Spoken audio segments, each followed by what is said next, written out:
2025년 대한민국을 뒤흔든 10대 뉴스. 안녕하세요, 여러분. 오늘은 2025년 한 해를 마무리하면서 대한민국을 뒤흔들었던 10대 뉴스를 함께 돌아보는 시간을 가져보겠습니다. 정치, 경제, 사회 전반에 걸쳐 격동의 한 해였던 2025년. 과연 어떤 사건들이 우리 사회를 움직였을까요? 지금부터 차근차근 살펴보겠습니다. 첫 번째 뉴스는 역시 윤석열 전 대통령 파면입니다. 2025년 4월 4일 오전 11시 22분 헌법재판소는 재판관 8명 전원 일치로 윤석열 대통령 파면을 결정했습니다. 지난해 12월 3일 비상기엄 선포로부터 122일 만이었죠. 헌재는 비상기엄 선포와 후속 조치가 권력 분립 원칙과 민주적 기본 질서를 훼손했다고 판단했습니다. 이로써 윤 전 대통령은 박근혜 전 대통령에 이어 헌정사상 두 번째로 탄핵된 대통령이 되었습니다. 특히 이 과정에서 윤 전 대통령은 현직 대통령으로는 처음으로 체포 구속되었고 서울서부지법 난동 사태 등 여러 논란이 이어졌습니다. 두 번째 뉴스는 이재명 제21대 대통령 당선입니다. 윤석열 전 대통령 파면으로 헌법 규정에 따라 60일 이내 조기 대선이 치러졌습니다. 2025년 6월 3일 실시된 제21대 대통령 선거에서 이재명 더불어민주당 후보가 49.4%의 득표율로 당선되었습니다. 총 1728만 7513표를 얻으며 역대 최다 득표 기록을 경신했죠. 투표율도 79.4%로 1997년 이후 28년 만에 가장 높은 수치를 기록했습니다. 이재명 대통령은 6월 4일 국회에서 취임 선서를 하며 모든 국민을 아우르고 섬기는 모두의 대통령이 되겠다고 다짐했습니다. 3년 만에 정권 교체였고 국민주권 정부를 표방하며 국가 정상화를 최우선 과제로 삼았습니다. 세 번째 뉴스는 78년 만에 검찰청 폐지입니다. 2025년 9월 26일 검찰청을 폐지하고 공소청과 중대범죄수사청을 신설하는 정부조직법 개정안이 국회를 통과했습니다. 1948년 출범 이후 78년 만에 검찰청 간판이 내려가게 된 것인데요. 1년 유예 기간을 거쳐 2026년 10월 2일부터 공소청은 기소 업무를, 중수청은 내란, 외환 등 9개 중요 범죄 수사를 각각 맡게 됩니다.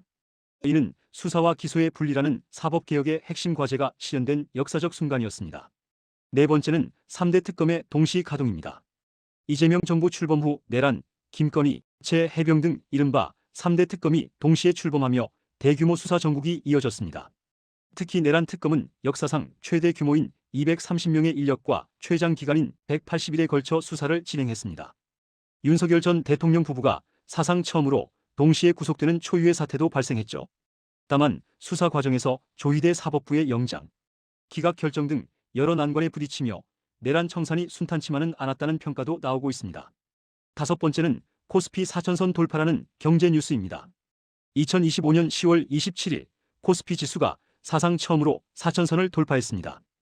6월 20일 3천선을 넘어선 지 약 4개월 만의 일이었죠. 정부의 증시 부양책, 반도체와 배터리 등 첨단 산업 호조, 인공지능과 그린테크 투자 확대가 복합적으로 맞물린 결과였습니다. 11월 3일에는 4,221.87로 종가 기준 역대 최고치를 기록하기도 했습니다. 삼성전자는 11만 전자, SK하이닉스는 60만 닉스까지 상승하며 국내 증시에 새로운 장을 열었습니다. 코리아 디스카운트를 극복했다는 평가가 나왔죠. 여섯 번째는 한미 관세 협상 타결입니다. 2025년 10월 29일 이재명 대통령과 도널드 트럼프 미국 대통령이 경주에서 정상회담을 열고 교착 상태였던 한미 관세 협상을 극적으로 타결했습니다. 트럼프 대통령이 취임한 지 282일 만에 합의였죠. 한국산 자동차 관세가 25%에서 15%로 인하되었고 한국은 미국 조선업 분야에 1,500억 달러를 투자하고 2천억 달러 규모의 한미 투자 펀드를 조성하기로 했습니다. 또한 이 대통령이 핵추진 잠수함 연료 공급 승인을 얻어내면서 한국의 핵잠수함 보유 가능성도 한층 가까워졌다는 평가입니다. 일곱 번째는 20년 만에 APC 정상회의 개최입니다. 2025년 10월 31일부터 11월 1일까지 경북 경주에서 아시아태평양 경제협력체 APC 정상회의가 개최되었습니다. 한국에서는 2005년 부산 이후 20년 만이었죠. 21개 회원국 정상들이 참석한 가운데 자유무역 수호, 디지털 그린 전환, 인공지능 윤리와 활용 협력 등 주요 의제를 논의했습니다. 경주선언을 만장일치로 채택하며 아시아태평양 지역의 미래 로드맵을 제시했습니다. 이는 이재명 정부가 출범 6개월 만에 주요 7개국 정상회의, 유엔 총회, 아세안, G20 정상회의에 잇따라 참석하며 글로벌 외교 무대에 복귀했음을 보여주는 상징적 사건이었습니다. 여덟 번째는 K- 콘텐츠의 글로벌 대약진입니다. 2025년에는 한국 문화 콘텐츠가 전 세계를 사로잡았습니다. 넷플릭스 애니메이션 영화 K-팝 데몬 헌터스가 넷플릭스 역대 최다 시청수를 기록했고 OST 앨범은 미국 빌보드 메인 차트를 석권했습니다. 또한 6월에는 한국 창작 뮤지컬 어쩌면 해피엔딩이 제78회 토니상에서 6관왕을 차지하는 쾌거를 이뤘습니다. 하얼빈 동계 아시안게임에서는 금메달 16개로 종합 2위를 차지하며 한국 스포츠의 위상도 높였습니다. K-팝, K-드라마를 넘어 K-뮤지컬까지 한국 문화의 영향력이 전방위로 확대된 한 해였습니다.